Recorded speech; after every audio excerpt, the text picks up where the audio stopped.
পা নেই হাঁটার, তবু থামেনি লিমার পথ চলা। গোলাম মাহমুদ স্বপন, গলাচিপা, পটুয়াখালী প্রতিনিধির পাঠানো তথ্যচিত্রে দেখুন বিস্তারিত। শারীরিক প্রতিবন্ধকতা কখনোই কারো স্বপ্নে পৌঁছানোর পথ রোধ করতে পারে না। এই সত্যকেই বাস্তব রূপ দিয়েছেন পটুয়াখালীর গলাচিপা উপজেলার কল্যাণকলস গ্রামের লিমা আক্তার। জন্ম থেকেই পা দুটি ভাঁজ হয়ে থাকায় তিনি স্বাভাবিকভাবে হাঁটতে পারেন না। হাঁটার পরিবর্তে ভরসা করতে হয় হাত ও হাঁটুতে। তবু জীবনযুদ্ধে দমে যাননি তিনি। অদম্য সাহস, ইচ্ছাশক্তি আর অধ্যাবসায়ের জোরে একের পর এক সাফল্য অর্জন করে চলেছেন। লিমা 2017 সালে এসএসসি, 2019 সালে এইচএসসি এবং সর্বশেষ 2025 সালে ডিগ্রি সম্পন্ন করেছেন। বর্তমানে তার লক্ষ্য স্নাতকোত্তর পড়াশোনা শেষ করে একটি সরকারি চাকরি অর্জন করা। লিমা বলেন, শারীরিক প্রতিবন্ধকতা আমাকে থামাতে পারেনি। আমি অন্যদের মতো হাঁটতে না পারলেও পড়াশোনার ক্ষেত্রে কখনো পিছিয়ে থাকিনি। আমি চাই আমার গল্প যেন অন্য প্রতিবন্ধীদের অনুপ্রেরণা দেয়।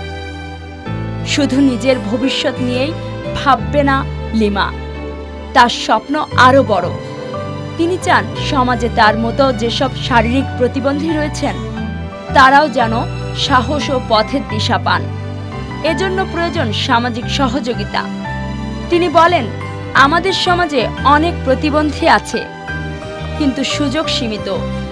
রাষ্ট্র ও সমাজ যদি সহযোগিতা করে তাহলে তারাও নিজেদের প্রমাণ করতে পারবে।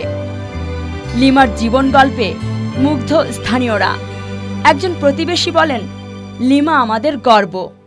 তার সংগ্রাম আমাদের শেখায় কিভাবে বাধা পেরিয়ে এগিয়ে যেতে হয়। আজ লিমা শুধু একজন প্রতিবন্ধী শিক্ষার্থী নন, বরং সাহস, মনোবল ও আত্মবিশ্বাসের এক জীবন্ত প্রতীক। তার মতো মানুষদের পাশে দাঁড়িয়ে আমরা একটি মানবিক সমাজ গড়ে তুলতে পারি। এখন যেন আমি মাস্টার্সে যে ভর্তি হব, আমার বাড়ি থেকে মাইতে পটুয়াখালী সরকারি কলেজ থেকে যাওয়ার মতো আমার কাছে ভাড়া টাকাও নাই যে আমি ভর্তি হব, বই কিনবো, এই টাকাগুলো নাই। আর আমার বাবা মা ভাই যারা আছে এ পর্যন্ত আমার খাওয়াই পড়াই রাখছে, কিন্তু তারা আমারে আর্থিক সাহায্য দিতে পারে নাই। এখন তো আমি লেখাপড়া করব, এইটা আমার আর্থিক সাহায্যের দরকার। আমি কোচিং করতেও চাই, যে টাকা পয়সার অভাবে আমি করতে পারতেছি না। এত যে যুদ্ধ করছি, এখন আমি দেখি যুদ্ধের কাছে হেরে যেতেছি টাকার কারণে। আমার যদি আর্থিক সাহায্য করতে সবাই, তাহলে মনে হয় আমার স্বপ্ন পূরণ হতো। আমার একটি মেয়ে একটু প্রতিবন্ধী, তাদের আমি লেখাপড়া করছে না, তা সুন্দর মতো লেখাপড়া করছে।